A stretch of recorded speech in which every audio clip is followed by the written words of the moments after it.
Alors, je vais lire des poèmes flèches. Pour l'instant, les 3 premières revues s'ouvrent là-dessus. C'est des poèmes courts, plutôt faciles d'accès. Je ne sais pas si ça va perdurer par la suite, si on continue. Non, on en a marre de mes poèmes, d'accord. Les poèmes flèches, pourquoi j'ai avancé ce terme? En fait, flèche, déjà ça indique une direction, mais je veux dire sans prétention, sans dogmatisme, mais c'est quelque chose que je veux montrer. Et puis la flèche, c'est aussi une arme, donc quelque chose qui agresse, qui attaque. Donc parfois il y a une pointe engagée justement. Et la flèche, eh bien, c'est aussi un objet léger, planant, fragile, évanescent, tout comme ces poèmes qui ont conscience d'être peu de choses face au monde qui les entoure. Alors, les premiers sont inspirés d'un séjour que j'ai fait à Bure, à la maison de Bure, la maison de résistance à Bure. Ici est la ferme où je dors, les fenêtres ouvertes, sous son immense charpente, comme un navire renversé. À l'ombre, sous les touffeurs, nous voyons étinceler les lacs, touches d'or et d'agate. Notre vie est semblable à un mauvais rêve. Nous sortons de leurs poubelles les fruits d'or que nous mettons sur nos tables. 3 millions d'hectares de moissons et la biche qui cherche sa forêt.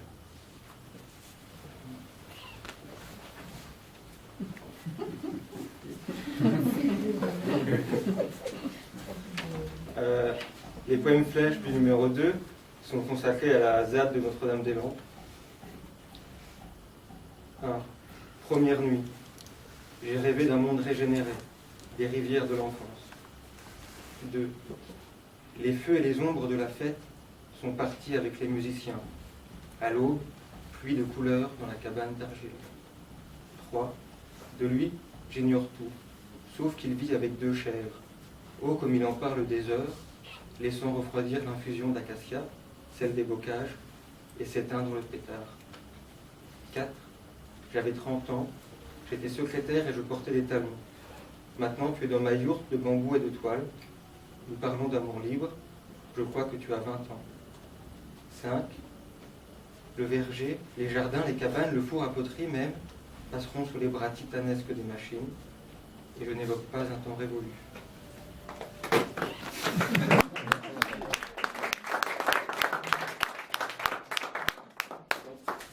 Et la troisième partie, on a volé.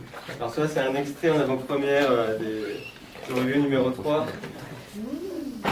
Celui-là, c'est sur un voyage au Maroc.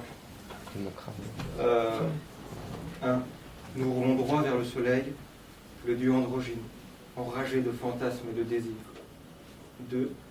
Jamais je ne fus plus artiste, plus autoritairement investi des pouvoirs créateurs qu'en rasant net des tempes à l'occiput la matière vivante de ta chevelure. 3.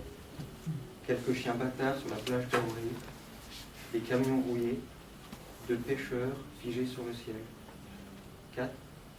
Les retraites de pierre, les silences désertiques qui bourdonnent aux oreilles, loin des compagnons de la route, ta présence si ténue. 5. Extase de poète, selon le point-virgule, conjonction de coordination virgule de Zola. Encens et cierge magique de la grammaire. Les brides d'Ahmed Slama, intitulé Le pli urbain. On peut aussi écouter en version sonore. J'avance sans même esquisser le moindre pas, pied collé au pavé. Je peux me concentrer sur l'essentiel. Caniveau. Caniveau n'a droit qu'au mépris, la moindre intempérie, débordement aqueux. Martyr. Caniveau. Stylisé, pas de compliment. Transition parfaite entre le bitume et les dalles. Écartèlement opéré par l'automobiliste courant qui abandonne dessus, carcasse motorisée.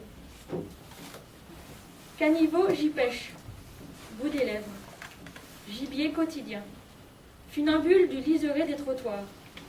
J'y scrute les mégots, les industrieux, les artisanaux, les clopes altruistes, qui n'attendent que fumeurs, prochains pour retisser belle fumée. Caniveau. quêteurs tabagiques, cigarettes délaissées, occupant de la marge de la ville, caniveau, incurvation angulaire qui recueille, charrie les dominés urbains. Donc ça se passe à Dieppe, sur une falaise. C'est une guerre entre les mouettes qui habitent à Dieppe et les goélands qui habitent à Haut, qui est un village au-dessus, un peu au-dessus de Dieppe, il me semble, qui est au bord des falaises. Voilà, c'était un peu cette guerre entre les deux villes. Oui, et puis en fait, elles vont servir à quelque chose. Ce sera Johnny, celui avec le bec un peu nu, et ce sera Yvette. Donc Johnny. Mouette, vise le bec qui venge nos cadets, le bec qui coupe court aux guerres de galets, qui nous rend maître d'eau. Enfin voici le bec qui seul tait dans le ciel tous les salamalek. Vise Yvette ce chef, j'y ai perdu des plumes, baise encore ma calotte, et la victoire hume. Le sel seulement songe à mes larmes mêlées. Dieppe moque tes pleurs car son sort j'ai scellé. Sur la haute falaise on piaille pour Johnny et pour ses frères morts, audacieux Larigny. Aucune plainte, aucun sanglot, les mouettes rient. Puisqu'elles sont boyeuses et que jamais ne prient, j'estomperai alors le ru qui pour eux sourd. Johnny la mouette seule les a vengées ce jour, mais qui me vengera du sort d'un goéland pour me faire oublier sa chute en un moment. Que dis-tu, wapiteuse? Oh, mon aimé Larus! Oh, d'un indigne oiseau, l'exécrable Laïus, d'un rival goéland dont le bec j'ai cloué, tu chantes le vil nom en ce nid bafoué. Tes yeux d'un rouge amer, ta mandibule alerte s'anime, et tout ton corps peut venger cette perte. Mouette, bande ton cœur, ta perfide passion, mouette arrange ta face et songe à la nation, car Dieppe par mon acte agrandit son empire.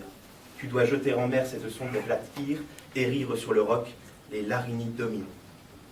Qu'ils vainquent m'est égal, encore qu'ils assassinent le triomphe, vautour, ne vaut rien pour ta sœur, ni ton hautain menton, ni ton manteau de peur. Rends-moi mon doux Larus, sous les salés mon deuil. Mes plumes et joyaux vibraient à son accueil, je l'adorais volant, et le piaille noyé. Ne cherche plus Yvette à l'esprit déployé, son âme et sa pelisse ont désormais noirci, et c'est en vilopie, à l'arrêt sans merci, qu'elle maudira loin tes quotidiens en vol. Furieux charognard aux gestes brefs et folles, Icare national, coquet gris de la cour, qui veut fêter la mort, en revêtir la tour, qui veut que dans le sang je me mire ou me pâme, reçois plutôt de moi soupir, pleurs, rage et blâme, que tu tombes à pic dans quelque noir ressac, et que l'on rit itou de ton ultime couac. Ô ciel, qui vit jamais pareille piaillerie, me crois-tu donc corbeau sourd à la raillerie, albatros impassible aux vagues de l'affront? Aime cette mort qui nous sauve du front, mais fort clôt ta passion dans la lointaine steppe, au profit du pays, des intérêts de Dieppe. Dieppe, l'unique objet de mon ressentiment. Dieppe, pour qui Johnny tue à mon goéland. Dieppe qui depuis l'œuf excite ta bravoure. Dieppe enfin que je hais, car elle te savoure. Que ses vieux ennemis, sternes, puffins, pétrels, fous, fomentent contre elle un complot plein de fiel. Et si ce n'est assez du grand pays de Caux, que Berck s'allie à Caen, peuples inamicaux, que 100 et 100 tribus unies sur les rives, d'un même battement l'efface corrosive, que s'abattent sur elle écorces et falaises, et sombre les couvoirs dont d'asphyxiantes glaises, que l'océan ouvert, à mon zèle profond, lève contre son nom une lame de fond. Puissais-je des cieux assister au déluge, forcer ni calciner et Johnny sans refuge, voir le dernier Dieppois manquer son dernier rire, moi seul en être cause, et le trépas élire. C'est trop. Je ne peux plus trouver de consensus. Va dans l'obscure mer rejoindre ton Larus. Ah, Butor. Ainsi meurt, selon les justes lois, quiconque ose piailler un ennemi dieppois.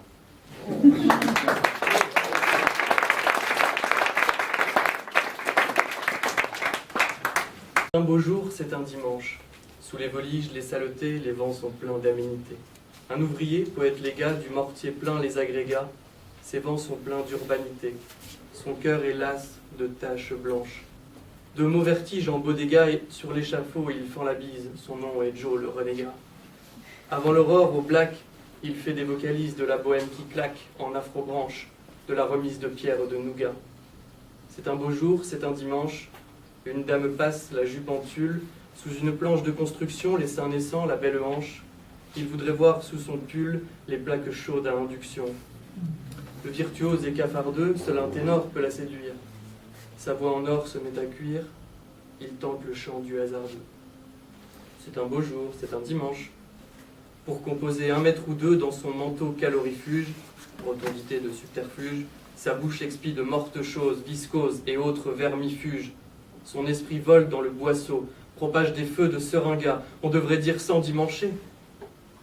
Encheminé dans son morceau, vapeur de naze sur sa manche, il cherche en vain à terminer. La dame trace comme un faisceau. Je pratique en forêt, elle est venue me demander est-ce que vous ne pourriez pas nous donner un texte? Alors, je veux bien, mais je me dis, moi je marche en forêt, puis le thème c'était les trottoirs, la ville à nos pieds. Ah, je me dis la ville. Bon, enfin, j'ai réussi à retomber sur mes pieds. Et j'ai écrit ça, où, bon, c'est un peu ce qui me passe dans la tête quand je marche, c'est écrit, et ça m'est venu en marchant.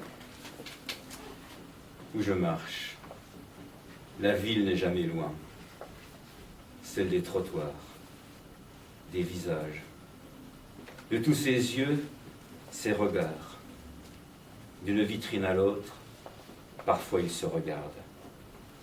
Mais où vont-ils tous ces corps? Ils vont, et c'est déjà le soir.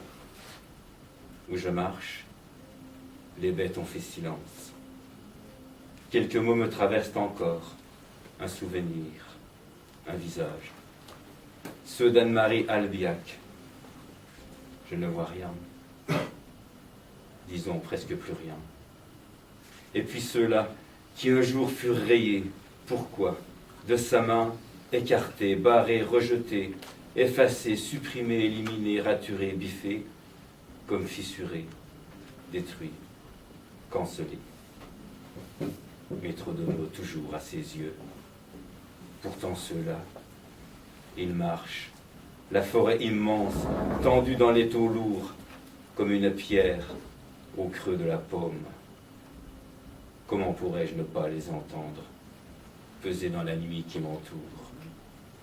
Elles venaient de Saint-Nazaire, des trottoirs qui vont vers la mer, qui va vers l'immense, qui d'autre maintenant pour s'en souvenir?